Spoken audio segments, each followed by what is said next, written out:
Hello. So today our topic is decision making. So every day we are taking a number of decisions, starting with what to cook for breakfast, what to wear, like that. So these are all personal decisions, and we have to take professional decisions also. So both personal decision and professional decision are equally important, and that's why decision making is an important soft skill. So let's see. So first of all, what is basically a decision? It is a choice made between two or more available alternatives. So sometimes we have to take decision like yes or no. So whether to go, whether not to go, whether to purchase something or not to purchase, like that. And in some case we have again a number of alternatives, and from that we have to choose the best alternative, that is the best decision. And taking a decision, why it is important means if a wrong decision is taken, in case of a if it is a personal decision, a wrong decision can end up in a crisis in personal life. And if it is a professional decision, it can cause many effects. Okay, so that's why decision making is important. Now let's see what are the different factors that we have to consider while taking a decision. See, there are four standards of decision making. That is, first thing is the degree of futurity in the decisions. That is, once we take a decision, what will be the futuristic impact? Some decisions can have long-term impact, and some can have short-term impact. And second, the impact of decision on a whole organization. If we are taking a decision as a manager in an organization, what will be the impact of that decision? And next thing is the number of factors involved in decision. What are the things that we have to consider while taking a decision? And the last point is that the frequency of decision, whether it is rarely or periodically taken. Some decisions we have to take every day. Every day we have to take a decision on something, and some decision that we have to take rarely. For example, that as I have already said, what to cook for breakfast. That type of decisions every day we have to take. And if you were to join for a PG or doctorate, so that decision rarely we are taking such decisions. So that is these are the four standards of decision. Now, after moving into know what are the steps of decision making, we have to know what are the different types of decision. We are moving on to that. Yes, the types of decision. So these are the different types of decision. So first one is organizational and personal decision. So organizational decision means it is a professional decision which a manager have to take in his organization. And personal decision means it is based on the personal needs that an individual taking. Okay, or we can say that is a professional decision and personal decision. It's okay. And second one is programmed and non-programmed decision. So what is the difference? Programmed decision means it is a structured decision. Okay. For example, if we want to decide whether to approve a leave uh, for a staff, it is a programmed decision, a structured decision, which is easy to take a decision on that. And non-programmed decision means, like for example, if we want to open a new branch of a firm, it is not easy to take to open a new branch. So it is an unstructured decision that we are taking. So that is the difference between a programmed and non-programmed decision. Next is operational and policy decision.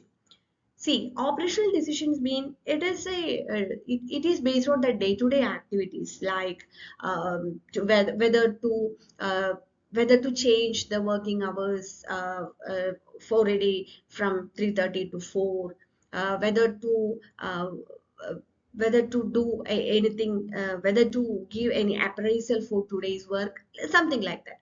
And policy decision means, see, if we want to move our office from one place to another, or whether to change the working hours permanently from 4 to 5 to 4:30 to 5:30, like that. So these policy decisions can have long-term impact also. So while taking such a decisions, we have to be very much we have to take more effort to take such a decision. Okay, and next one is opportunity and problem solving decision. Sometimes we have to take some decisions, like for the upskilling of the employees, or the personal development of employees. If we want to conduct a soft skill training in our firm organization, it is like an opportunity decision. And problem solving decision, if any problem, if there is an internal problem in our team and we have to take some decision, that is a problem solving decision. So one is an opportunity decision and one is a problem solving decision. So to take a problem solving decision, one should be a good problem solver also. Next one is routine and strategic decision. Routine decision that we have to take every day or every week, like that. And strategic decision, it's a rarely coming decision. Next is research based and interactive decision. Research based decision means that one decision that we have to collect many documents, we have to refer many books, videos, and so. If we, for example, a crime thriller movie, so he, who is the killer, how that person, how that officer come to a decision, he have to collect many proofs, and he have to collect many documents, and so on and so. So that is a research based decision. And interactive decision means one manager, he alone cannot make a decision, he have to interact with his subordinates or his higher authority, like that. That is an interactive. After the interaction, after the discussion, he have to make a decision. Next is individual and group decision. So individual decision means one person have to take decision, and that person have the responsibility for whatever he take the decision. And group decision means three or four person, a group will be taking a decision, and so that the responsibilities will also be divided. Now next is a major decision and minor decision. So major decision is something have more impact, like see, if it is a wrong decision, it can have that much impact. And minor decision is whatever we choose, that may not impact after decision. Okay, so these are the types of decision. Now, how to approach a decision, that we have already discussed in our session. That is, we have four approaches, that is neither urgent nor important, urgent but not important, both urgent and important but not urgent. So we will see this in our metrics and some examples with this. It will be interesting.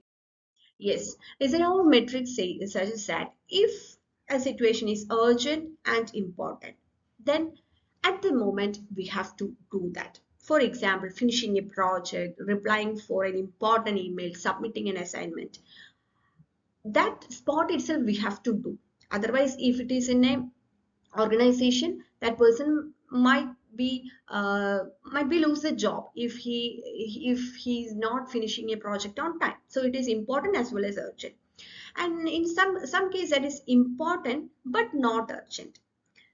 For example, if planning, if for like establishing connection with friends and acquiring training, then going for meditation regularly, something like that. It is important but not urgent, so we can schedule it. Sometimes we can procrastinate it also, easy to procrastinate. So that is the second one. And next one is not important but urgent.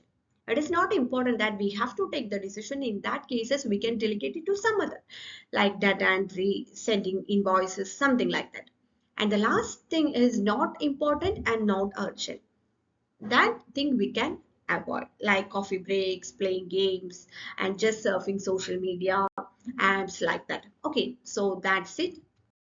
And here it is very important decision making process. So these are the process through which we have to go to make a decision. First one, we have to identify a problem. What is our problem?